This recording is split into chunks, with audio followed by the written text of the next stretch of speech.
Okay, so the first string starter I like to go over is Jun's 1+4 string starter. This is one of the few string starters that she shares with Asuka. I like to refer to this string starter as her Blizzard string starter just to keep things simple and to keep myself from kind of getting overwhelmed when referring to them. Now, whenever she pushes 1+4, she automatically does the high and, the low followed by the high. Another thing to note about this is that the low has a good amount of pushback and the high comes out relatively slow. For that reason, a simple quick escape to everything out of this is a Wild Rising 4. And if you're not comfortable doing, it doesn't have to be instant, but if you're not comfortable doing a quick Wild Rising 4, you can just simply do a crouch punch. And that'll get you out of everything. Also, the Wild Rising 4 method works best when the first low actually hits, mainly because of the pushback and because of her options after that. So that's another thing to note. And I'm going to say this right now really quickly. One thing that you want to be accustomed to doing is having solutions for all of her strings at range. If they throw them out in the open, you want to have a solution. With Jack, I like to do forward 1+2 because that will beat out, it'll beat out most of what she's doing. You can't really crouch that, and you want to always counter it if it started at range because you don't want to have to deal with the options at the end of any of her strings because a lot of them are really good. So, like I said before, a simple solution for this entire 1+4 Blizzard string starter is a Wild Rising kick or a crouching punch if you're not comfortable with that. Now she has a few options out of this. She has a safe mid, and I'm going to show it to you now. This is a safe mid option out of it, and this is actually her spinning kick that can be spun, if she does enough rotations, can be unblockable. Really quick, it's -2 when it's not fully charged and it's a mid, and when it is fully charged, it's a high, and it's launch punishable if you duck. But if it's fully charged, it's also unblockable. That's another thing to note. Another thing to note is that, and I'm gonna bring King in just because I don't feel like dealing with the strict timing. If you can anticipate this move, you can launch her before she even throws out a kick. So I'll show you what I'm talking about. So there she is, you know she's gonna do it. There we go. You have somewhere around 15 frames to counter that. So you can counter it with a launcher if you want to go for max damage, or you can counter it with a 13 frame mid if you want to always get it, which is something I would recommend. But it is counterable if you can anticipate it, and you can definitely launch that. This, I believe, is her unsafe mid, super unsafe mid. It's somewhere around -15, and you're gonna see this a lot at the wall. And you can just launch her. And I didn't get the counter animation for that. Alright, there we go. But you see Jack can launch it. It does have a fair amount of pushback. So not every character is going to be able to launch it. King, I'm stuck with this. I'm stuck with back 2-1, but 44 damage, I can't really be too mad at it. Now she also has a low. She also has a low out of this, which is also launch punishable on block. So oh,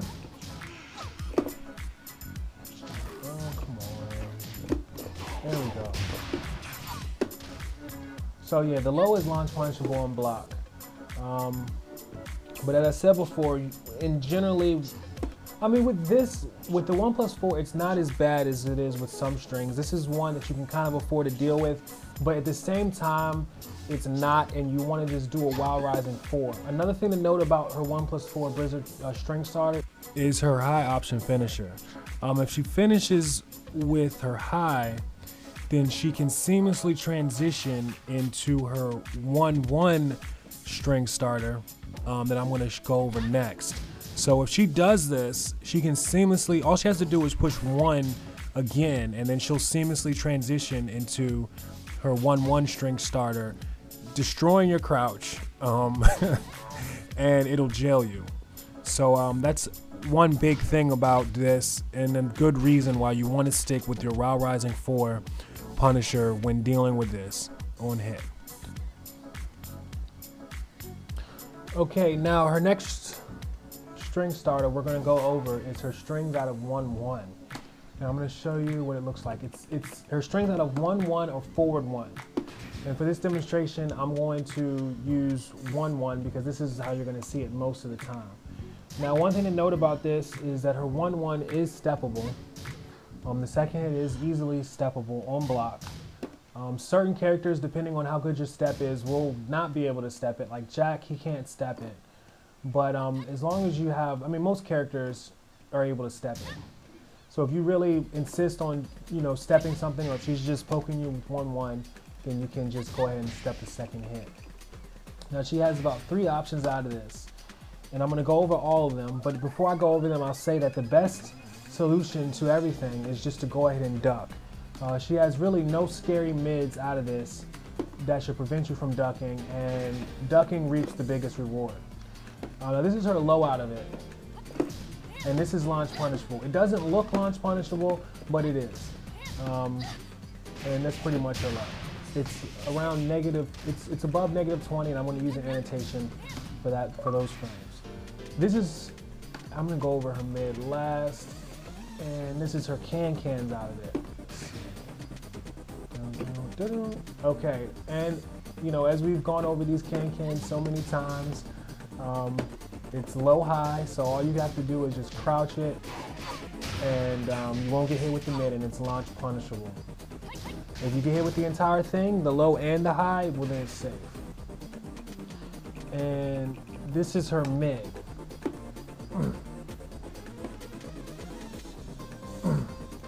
Now, if you're gonna duck this, on block it's about -2. On hit it's +5. But the mid is so weak, and you recover from the hit so fast that honestly I wouldn't fear it. Now when you're against the wall, it's a totally different situation. On hit, this kick will put her at +5. Now one thing that I left out before is that this kick is parryable. So you do have a parry option, but at the same time it is kind of a decision-making situation. As I said before, I wouldn't really fear it. It doesn't really do a lot of damage, and it does have good pushback. Now because this is +5 on hit, this is also a really good way for Jund to start another string.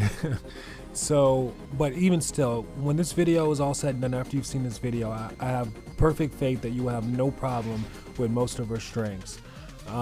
But as I said before, a very simple solution to this 1-1 is just to duck. The mid is just not scary enough, and ducking reaps the best reward and least risk. Okay, now her next string starter I'm gonna go over is her 2-1 string starter, and I don't have a nickname for this because I can't even pronounce the name that they use in the move list. But I'm gonna go ahead and show it to you, and this is what it looks like. Highly distinguishable. This is 2-1, and one thing about all of these strings is that all of these strings will jail you. It's kind of ridiculous, but they will all jail you. So all you have to do to answer this entire thing is fuzzy block.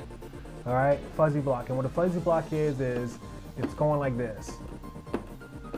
This is called fuzzy blocking, and you pretty much just, I'm kind of messing it up, but you pretty much just duck and get up as fast as you can. So, and it's not even that hard because as I said before, it jails you. So really what you want to do is just look at your character. As soon as he crouches, let go, and you'll be fine. Now on block, everything out of this is safe, but on whiff, there are a few things that she does that are launch punishable. So let's go ahead, I'm gonna show you this one right here. Oh.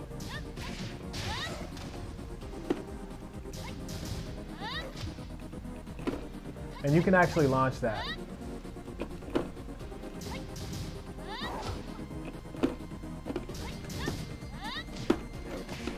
Alright, you guys know the rest. And she also has a mid, which is this one right here. And this is why the fuzzy block is important. And then, yeah, you just block that. And that's not punishable. I think that's around negative, I think it's about negative 10 or negative, it's somewhere in the negative 10 range. Now, it's easy to assume by the animation that this would be steppable to her backside, but it can't. But this option, it can be sidewalked. This option can also be sidewalked. So, if, you know, you can sidewalk it and launch it. It can't be stepped though. It has good enough tracking to catch steps. So if you just step and do a slight, you can even jump over it. That's cool. But yeah, for the most part, Fuzzy Garden is going to answer everything. She also has a high, and I think that this high is plus on block. Yeah, this high is +2 on block. But even still, on width, you can launch it if it's done properly. I like to honestly stick with the Y Rising 4 punish just to keep everything simple. And that's pretty much everything that she can do out of 2-1.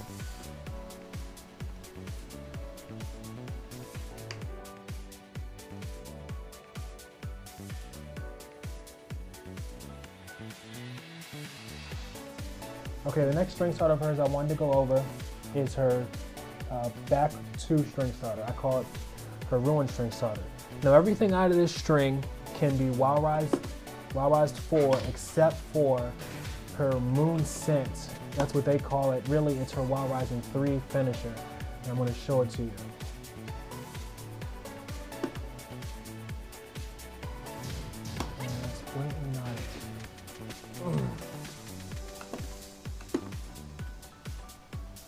This is her Y Rising 3. Now, unlike the regular Y Rising 3 at 0 range, this Y Rising 3 has a little bit more evasive properties, but when blocked at 0 range. So if you're someone like King or someone with a really short launcher, you won't be able to get it. You can just use your regular back 3 punisher, but it's -19 on block, so it still is launch punishable. Now, there's a little bit more to this. I mean, you can Y-Rise 4 most stuff out of it, except for that. But you can sidestep attack. You know, for every character it's different. For Jack, it's a sidestep 2, and for King, it's a sidestep 2 as well.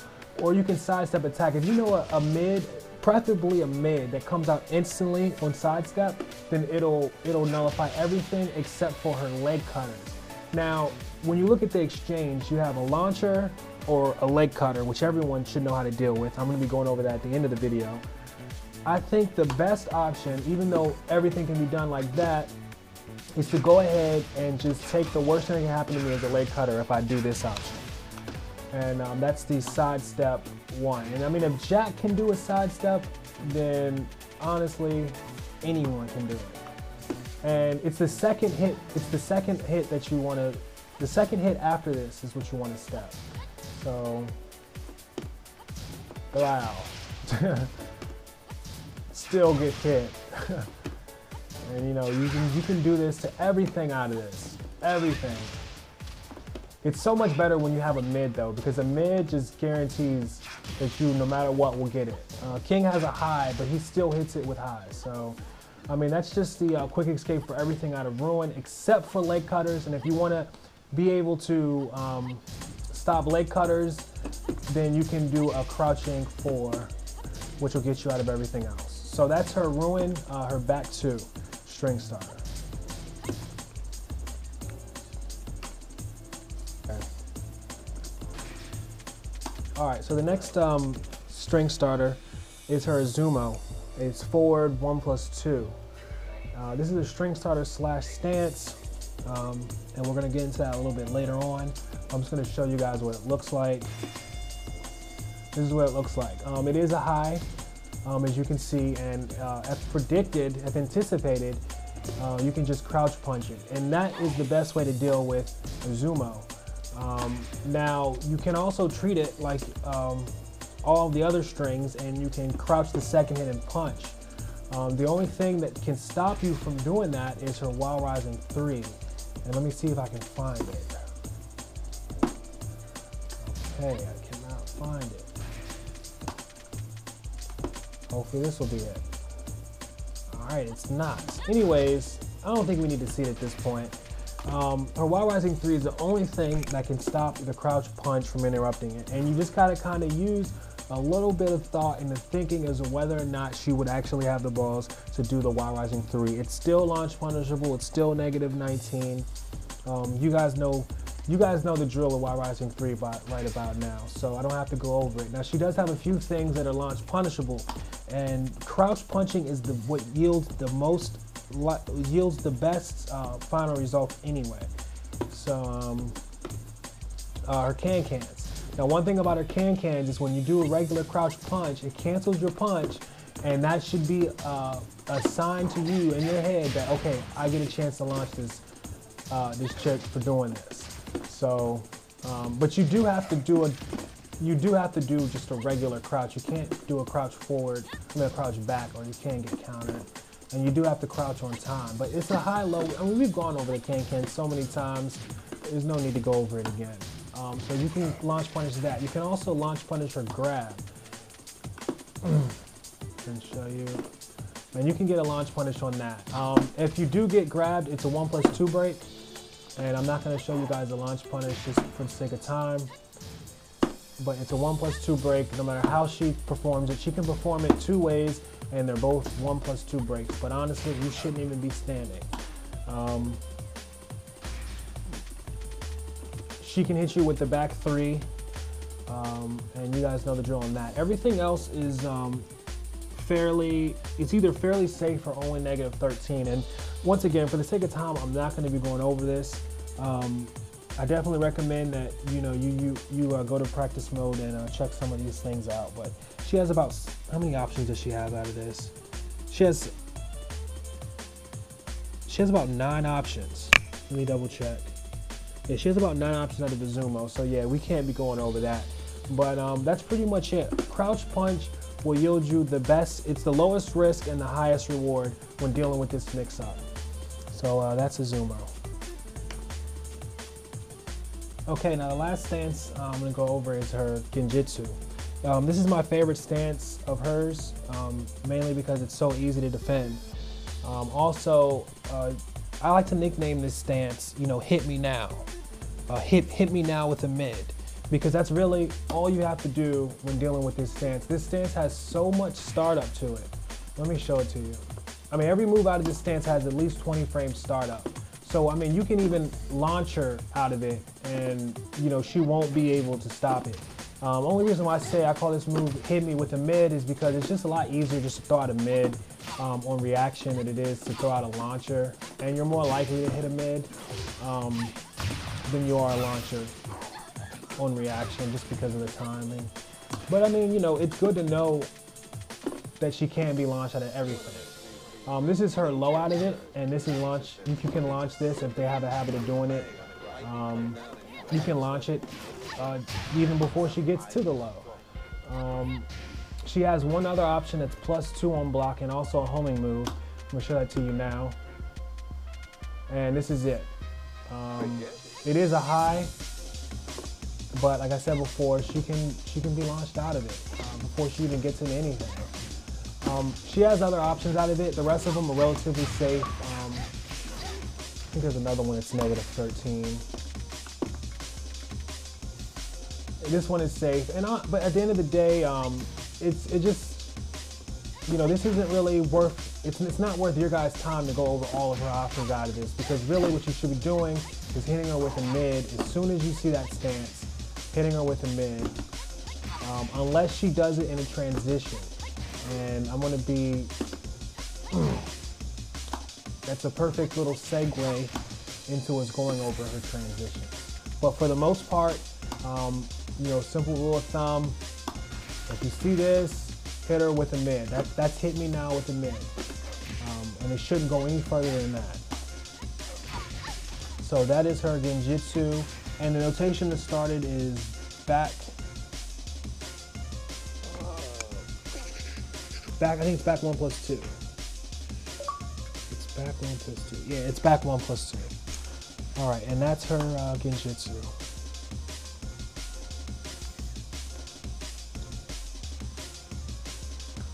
Okay, now the final thing I wanted to go over to finally conclude the entire Jun punishment tutorial is her transition. And I save these for last not to overwhelm you and blow your mind. Because they can seem, if you talk about this before you talk about the strings, it might kind of blow your mind a little bit.